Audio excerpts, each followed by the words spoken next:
السلام علیکم ناظرین، لائیو از سبوق سید کے ساتھ میں ہوں آپ کا میزبان سبوق سید۔ جب سے کرونا وائرس کا سلسلہ شروع ہوا ہے پاکستان میں اور دنیا بھر میں لاک ڈاؤن بھی شروع ہو گیا۔ لاک ڈاؤن کی وجہ سے جہاں دیگر ادارے بند ہوئے، کاروباری مراکز بند ہوئے، وہاں تعلیمی اداروں کو بھی بند کر دیا گیا۔ پاکستان میں مذہبی تعلیمی ادارے اور عصری نظام تعلیم سے وابستہ جتنے بھی ادارے ہیں ان سب کو بند کر دیا گیا۔ عصری نظام تعلیم سے وابستہ اداروں کے لیے ایک حل سوچا گیا کہ کیوں نہ آن لائن ایجوکیشن کا سلسلہ شروع کیا جائے۔ اب آن لائن ایجوکیشن کا سلسلہ شروع تو کر دیا گیا ہے، لیکن جب میدان میں پریکٹیکلی اس کو نافذ کرنے کی کوشش کی گئی تو بہت سے مسائل ہاتھی کی صورت میں ہمارے سامنے آ کر کھڑے ہو گئے۔ وہ مسائل کیا ہیں اور ان مسائل کا حل کیا ہے؟ ہمارے ساتھ موجود ہیں جناب پروفیسر ڈاکٹر طاہر ملک صاحب، نمل یونیورسٹی اسلام آباد میں پڑھا رہے ہیں، خود بھی آج کل آن لائن ایجوکیشن کے ذریعے اپنے بچوں کو تک جو تدریس کا سلسلہ ہے اس کو جاری رکھے ہوئے ہیں۔ ملک صاحب کیسے ہیں آپ؟ بہت شکریہ آپ کا، بڑے اہم موضوع پہ آپ نے پروگرام کیا۔ اچھا ملک صاحب، یہ بتائیے گا کہ یہ آن لائن ایجوکیشن کیا ہے؟ کیا آپ سمجھتے ہیں کہ یہ کوئی مؤثر طریقہ ہو سکتا ہے؟ دیکھیے، جیسے آن لائن بینکنگ ہے، ہم یہ دیکھتے ہیں کہ ہمارے بینکنگ سیکٹر نے پہلے کی اس کی تیاری کی تھی، ایپس بنائی ہوئی تھی اور آن لائن بینکنگ کا ایک طریقہ کار تھا، لیکن یونیورسٹیوں کی کوئی ایسی تیاری نہیں تھی۔ تو یہ جنوری میں 20 جنوری 25 جنوری کے بعد پاکستان میں کرونا وائرس کا یہ آیا اور فیبرری میں، لیکن رمضان تک نہ یونیورسٹیوں نے نہ HEC نے کوئی ایسی پالیسی بنائی۔ اب دیکھیں کہ اگر تعلیمی حرج ہو، ہم نے 9ویں جماعت کے بچے اور فرسٹ ایئر کے بچوں کو سابقہ کارکردگی اور ایویلیویشن کی بیسس پہ پروموٹ کر دیا، لیکن یونیورسٹیوں میں ہم ایسے نہیں کر سکتے کیونکہ یہ ٹرمینل ڈگری ہوتی ہے، پروفیشنل ڈگری ہوتی ہے۔ ایک بندے نے ڈاکٹر بننا ہے، انجینئر بننا ہے، پیشہ ورانہ اس کے پاس اگر مہارت کی مطلوبہ استعداد نہیں ہوگی تو بہت بڑا کرائسس ہوگا۔ تو اس لیے اور نہ جانے یہ کب تک یہ بحران کرونا وائرس کا چلے، تو اب یہ سوچا گیا ہے کہ اس سیمسٹر کے بعد تو چھٹی ہے، لیکن اس سیمسٹر کو جو یہ کرونا بحران آیا تو تدریسی عمل 2-3 مہینے جاری رہ چکا تھا، تو باقی کے جو 3 ماہ ہیں وہ آن لائن ایجوکیشن کے ذریعے ہم لیکچرز بھی دیں اور ایگزام بھی کنڈکٹ کریں۔ اچھا ملک صاحب، یہ بتائیے کہ آخر کیا وجہ بنی کہ یہ جو آن لائن نظام تعلیم تھا اس کے لیے ہماری یونیورسٹیاں تیاری نہیں کر سکیں؟ کیونکہ یونیورسٹیوں کا کام تو یہ ہوتا ہے کہ وہ ماہرین میدان میں بھیجتی ہیں، فیلڈ میں بھیجتی ہیں، لیکن وہ خود اتنی سست روی کا شکار کیوں تھی؟ یہ ابھی تک اگر آپ دیکھیں تو وہ روایتی جو ٹریڈیشنل طریقہ ہے، یعنی اگر میں پنجاب یونیورسٹی کا اسٹوڈنٹ ہوں، میں نے BA کا امتحان دیا ہے، تو مجھے کوئی ایسا ای میل سے یا واٹس ایپ سے یا رسائی کے اور طریقے فیس بک سے معلومات درکار ہیں یا مجھے اپنا ٹرانسفر لیٹر چاہیے تو وہ دستیاب نہیں ہے، کوئی سسٹم کا لاگ ان ہی نہیں۔ اس کے سارا جو سسٹم ہے وہ مینول ہے۔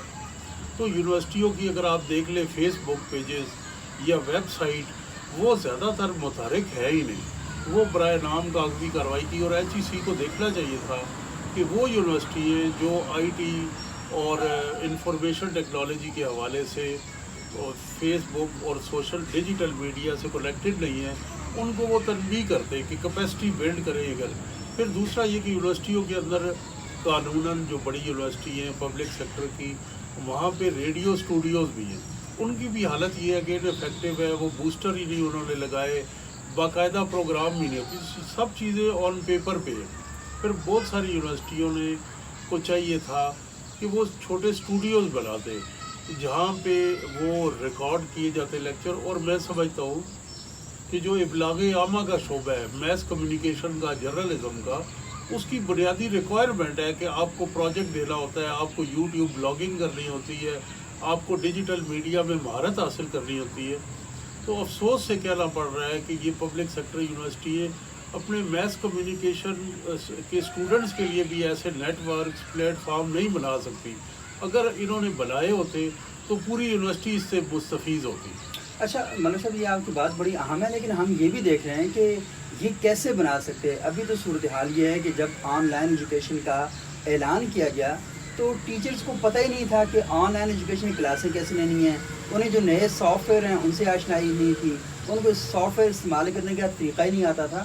تو مجھے بتائیں کہ آخر کیا وجہ ہے کہ یونیورسٹیوں کے ٹیچر اپنی جو گروتھ ہے اس کے بارے میں فکر مند نہیں ہیں اور ان ساری جدید ٹیکنالوجی سے دور کیوں ہیں؟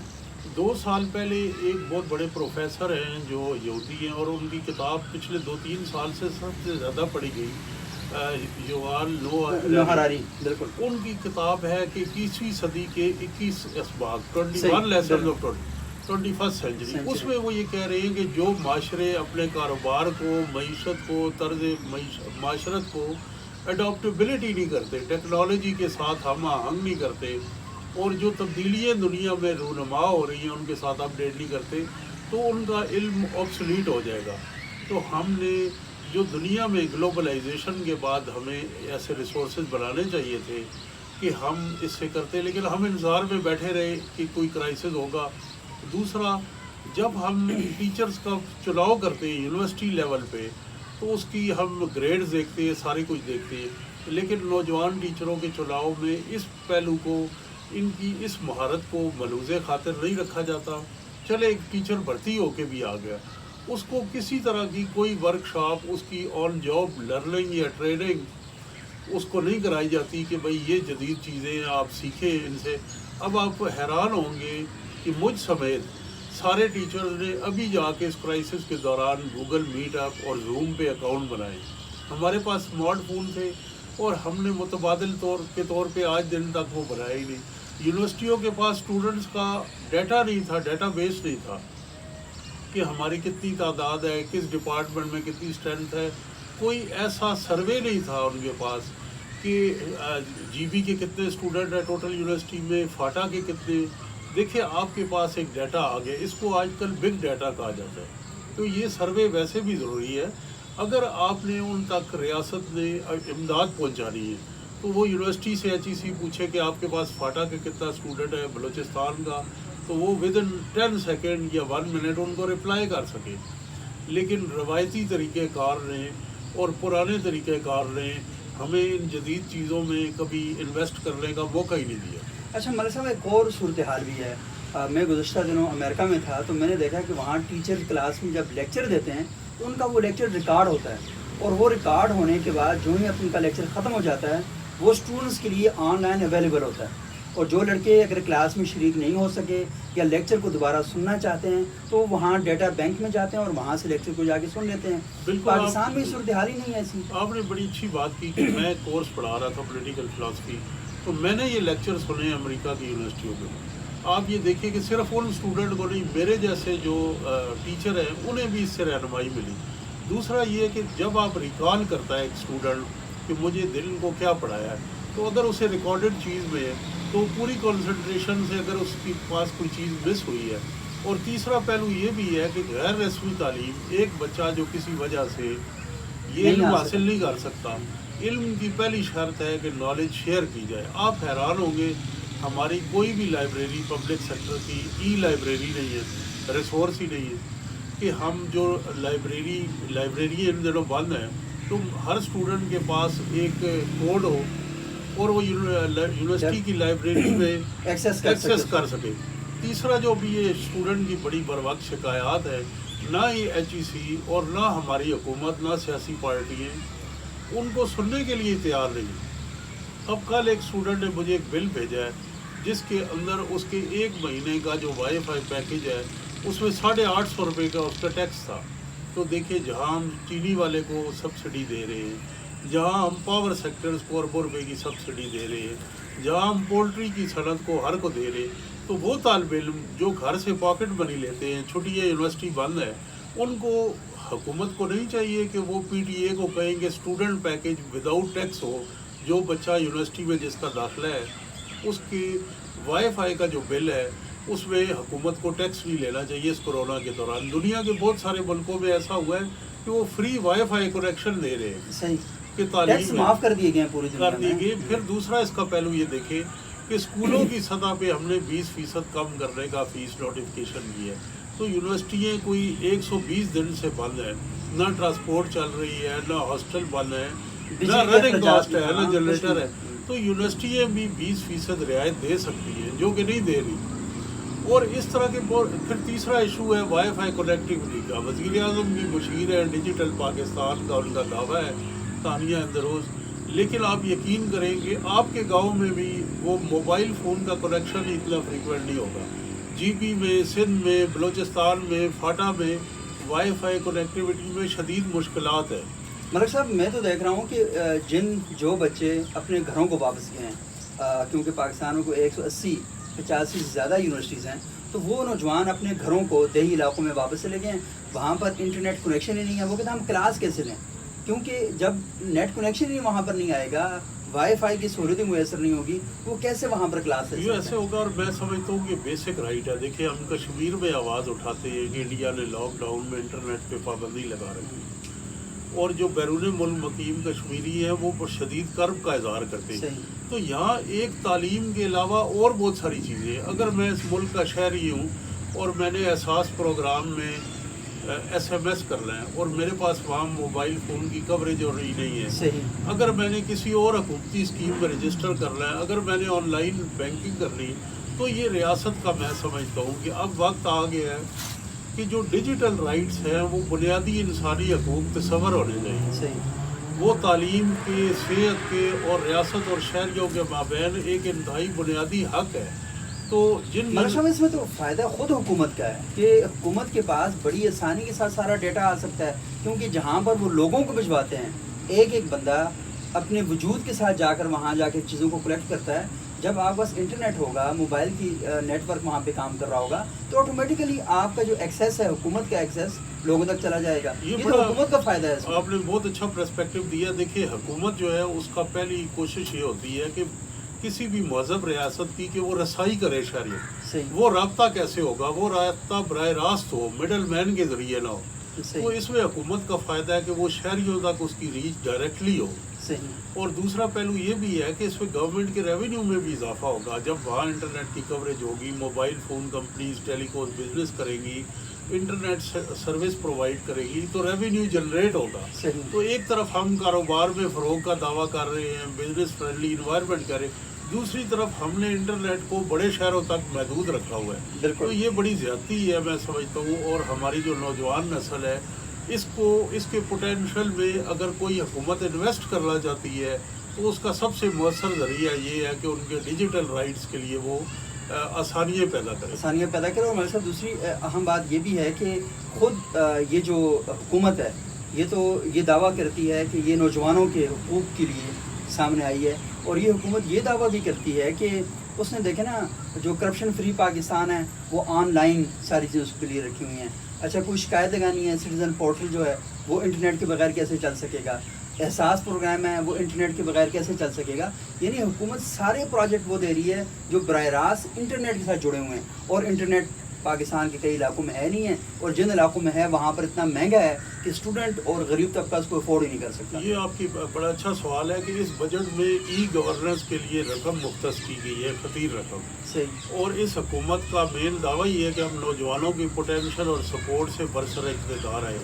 لیکن آپ حیران ہوں گے کہ 3-4 ہفتوں سے ہر ہفتے 2 دن یہ ٹاپ ٹرینڈ ہوتا ہے آن لائن ایجوکیشن کا اسٹوڈنٹ. صحیح. بالکل. لیکن پی ٹی آئی کا کوئی بھی ذمہ دار آدمی، وہ وزیر تعلیم ہو، وہ آئی ٹی کے منسٹر ہو، عمران خان، وہ جواب دینے کے لیے تیار نہیں ہے. یہ پارلیمنٹ نے ہمارے صاحب یہ مسئلہ اور اٹھایا، میڈیا نے بھی نہیں اٹھایا. آپ کا بھی تعلق اٹھایا. میڈیا سے ہے کہ یہ جو نوجوانوں کا ہم یہ کہتے ہیں اس وقت کہ 16 سے 32 سال کے نوجوان یوتھ بل یہ اکثریت ہے.